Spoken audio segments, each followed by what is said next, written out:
sheekada waxay tahay sheeko markaas aad u cabsi badan aniga waxaan ahaa in markaas DJ heesahan markaas aad markaas kala yaqaano qaabka markaas u saar laa kadibna gaariga ayaa soo qaatay aniguna markaas raba inaan xaafadeeda u hooydo gaarigeena xawaare sare ayaa markaas ku waday maadaama xaafada ka daahay wadada haweygana markaas waxay ahayd wada markaas cidle ah keligii ayaana markaas ku socday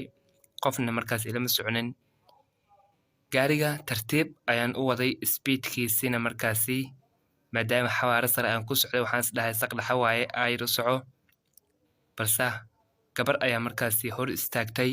oo markaasi iga naxisay bareega ayaana qabtay anigoo markaas ka ilaalinay inaan ku dhufto kadib anigoo markaas aad baan u naxay waan soo degay waxaana dhahay adiga maxaa kaa qaldan ma inaad isdisho ayaa rabtaa booliska ayaan kugu dacweynayaa kadibna way ila hadlaweday way orday gaariga ayaa markaas kortay ayadoona markaas aad u cabsanayso wayna garanaysay runtii aniga aad baa markaas u cabsay dhididna markaas uu iga daadanaya cabsi kaliix dhankeeda ayaa soo aaday waxaan dhahay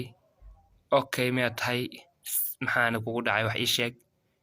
runtii aad bay markaas u garanaysay waxaan tiray dhib weyn ayaa i haysto arrin la yaab leh ayaa markaas haystay tiradad ayaa rabay inay i dilaan runtii aad bay markaas u jirireysay ama markaas cabsanaysay qof cabsanayay ahayd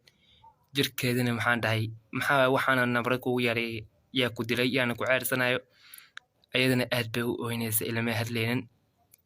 balse qof ayaana soo daba orday ayadana muraayadda ayaa markaas ka aragtay wayna qaylisay anigana gaariga ayaan xawaare sare ku waday runtii waxaa isweydiinaya gabadhaani qofka markaas rabay inuu dilo yaa waayey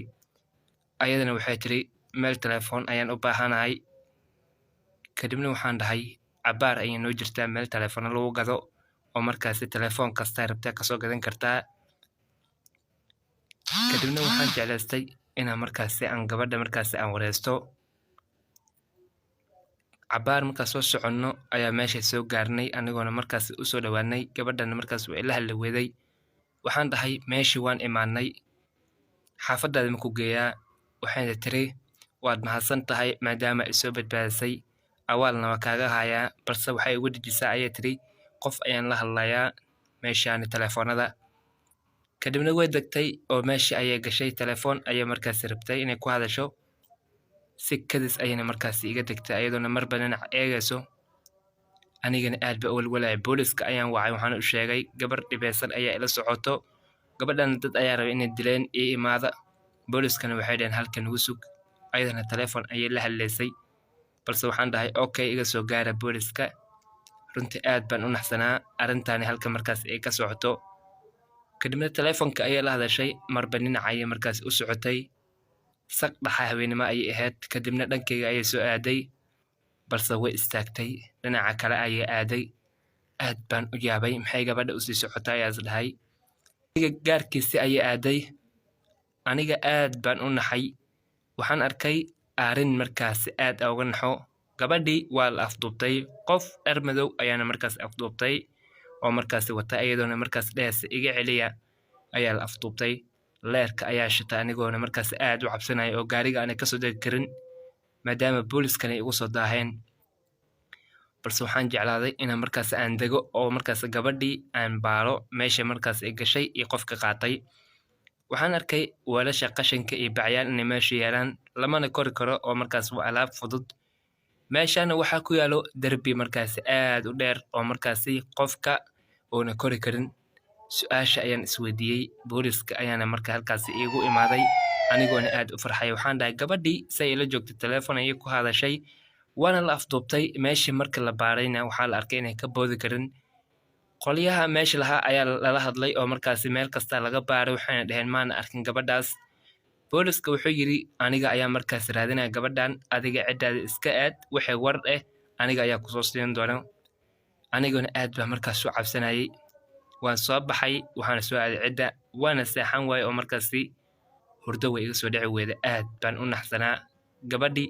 ayaana kuriyoonaya oo markaasi igu soo lalaabanaya waxaana isweydiinaya qofka afduubtay xagoo la mari karaa gabadhaas ayadaa markaas dhibeysaneed telefishinka ayaa daartay anigoona markaas maqlay gabar ayaa la dilay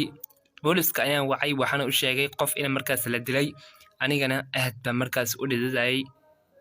sababtoo waan cabsanaya waxaa isweydiinaya qofka ku soo ceyrsanaya habeenkaasi yuu ahaa ma adigu ku socday mise gabadha aad baan u naxaya mideeda kale waxaan isweydiiyey qofka